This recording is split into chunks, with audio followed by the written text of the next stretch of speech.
Hi, my name is Nick Holland. I'm a Bronte biographer, and today on the House of Bronte, on a special day, we're going to say happy birthday, Anne Bronte, and look at first person accounts of meetings with Anne Bronte.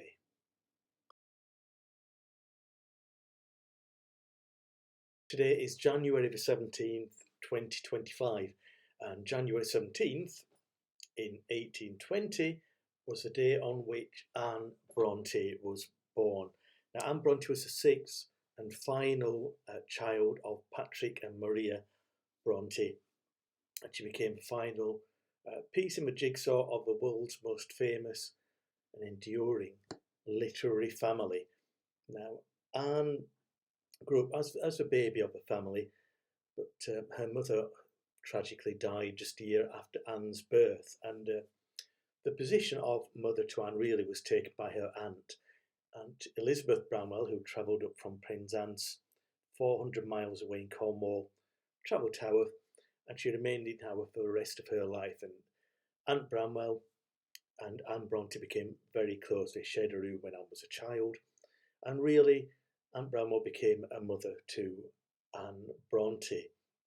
And so she influenced Anne's character quite a lot, I think. Aunt Bramwell was a very religious woman, but also she was a very kind and loving woman. There's certainly traits that Anne Bronte would demonstrate in her life. And she also demonstrated that she was a very courageous woman. She wasn't afraid to put her thoughts down on paper and to be bold in what she said and what she wrote, which is why I think Anne Bronte deserves to be remembered alongside her sisters Charlotte Bronte and Emily Bronte. Anne's just as worthy as them of being considered in the very top, the Premier League of 19th century writers.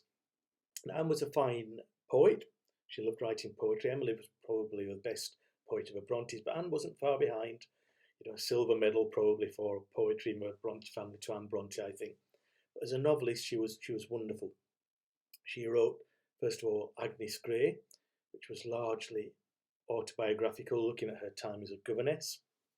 And she looked at the treatments of governesses, and so it was an important book, quite a thin book, so it's an easy read. And I think it's the most underrated novel ever written. I think it's a great read. So if you want a quick read, if you want an introduction to the Brontes, to Anne Bronte, read Agnes Grey. And though it's published afterwards, it was actually written before Charlotte Bronte's rather more famous Jane Eyre. So Charlotte Bronte's Jane Eyre is about a governess, but Anne hadn't taken her idea. Charlotte, if anything, had been inspired by Anne's earlier tale of a governess, Agnes Grey. So then Anne quickly moved on to her second novel, The Tenant of Wildfell Hall, which is a much longer novel, a complex novel. And it's a very important novel. It's just as important and relevant, I think, today as ever. It looks at relationships, specifically marriages, and equality or lack of equality in marriages. So in the 19th century, when Anne was writing, a bride was the possession of her husband. All her money, houses, whatever she might have, automatically became the property of her husband when she got married. And divorce could only be obtained by Parliament, so it was impossible for normal people. And that's what Anne writes about, an abusive marriage. Poor Helen, the tenant of Wildfell Hall. She's a tenant of Wildfell Hall because she's escaped from her abusive husband, Arthur.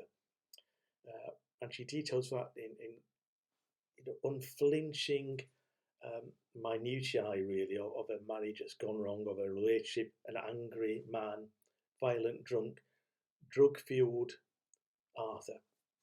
And it really resonated with people, women who read it, who might have been in troubled marriages themselves, or who knew people who were, or who knew this was a part of society which wasn't really being examined in print at the time. So it's a very important book, I think. And eventually Helen, spoiler alert, Helen leaves her husband, takes her baby and escapes. And it was a very daring move for Helen. It was a very daring move for Anne Bronte to put it down in print. And later on, May Sinclair, who was a suffragette and a writer herself in the early 20th century, she said when Helen slammed her marital door, her chamber door, against her husband, in the tenant of Wildfell Hall, that shock, the slam, reverberated throughout the 19th century. So it's a brilliant book. It deserves to be read today. It is read today, and that's just one reason why Anne Bronte is very relevant today, and why she's being read today, and why she's becoming more popular, and more people are noticing Anne and wanting to find out about Anne Bronte. So definitely I'd recommend her poetry. I recommend Agnes Grey and The Tenant of Wildfell Hall. Now there's some good biographies of Anne Bronte as well. I've written two. Whether they're good or not, I'll leave other people to judge. But I wrote In Search of Anne Bronte, and then to mark Anne Bronte's 200th birthday in 2020, Crave the Rose, Anne Bronte at 200. Now this looks at Anne Bronte as a writer and as a woman, as a sister to the Bronte family, as a woman. Anne worked longer than the other Bronte sisters. She held down a job for over 5 years, and she was very much prized in that job. She loved people. I believe she loved William Waitman, father's assistant curate. She might have been loved in return, I think so. So she experienced life more in some ways than Charlotte and Emily, especially who was very shy, did. Now in Crave the Rose, in an appendix, there's lots of first-person accounts of meetings with the Bronte sisters. So on her birthday, I'm going to finish with a couple of accounts from people who actually met Anne Bronte. We know she was very much loved by Emily Bronte, who was like a twin to Anne. She used to follow her around, arms laced together. Charlotte loved Anne Bronte. After Anne's death, she said, I've lived the parting out to see of one I would have died to save. She said she was the darling of her life. So her sisters loved her very much. She was a shy person like the other Brontes, but as we'll see, people who encountered her in Haworth, really held her in very high esteem. So an account from the Bradford Daily Telegraph, 1900. It was a woman called Sarah Wood who kept a little clothier's shop in Haworth, and went to Sunday school with the Bronte. She was taught by the Brontes at a Sunday school set up by Patrick Bronte. So the reporter asked Sarah, do you remember the Brontes? Do I remember the Brontes? She said. I should rather think I did. Miss Charlotte was my Sunday school teacher. She was nice. But Miss Anne was my favourite. Such a gentle creature. That's one brief account of Anne Bronte from one of her former pupils. And here's one from 1910. So even in 1910, and later some of these accounts, there were people living who had known the Bronte sisters. Now, in 1910, Tabitha Ratcliffe left an account. She had been called Tabitha Brown. She was the sister of Martha Brown, long-standing parsonage servant, and occasionally Tabitha, would be called upon to go into the parsonage as well to work as a servant to help out.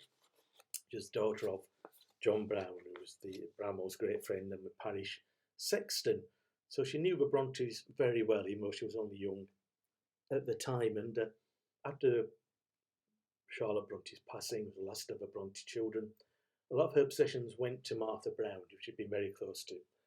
After Martha Brown passed away, a lot of her possessions went on to Tabitha.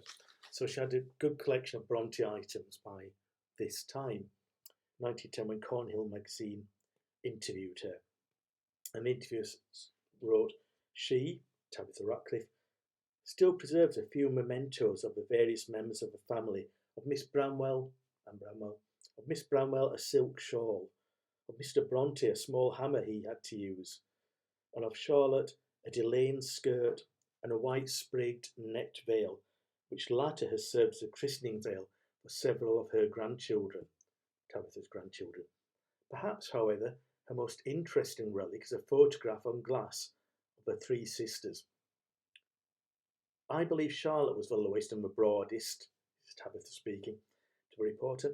I believe Charlotte was the lowest and the broadest, and Emily was the tallest. She had bigger bones and was stronger looking and more masculine, but very nice in her ways.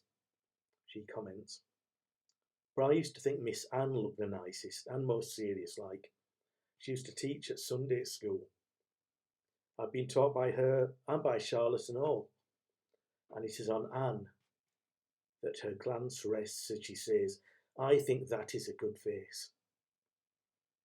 There is no doubt which of the sisters of Haworth was Mrs. Ratcliffe's favourite.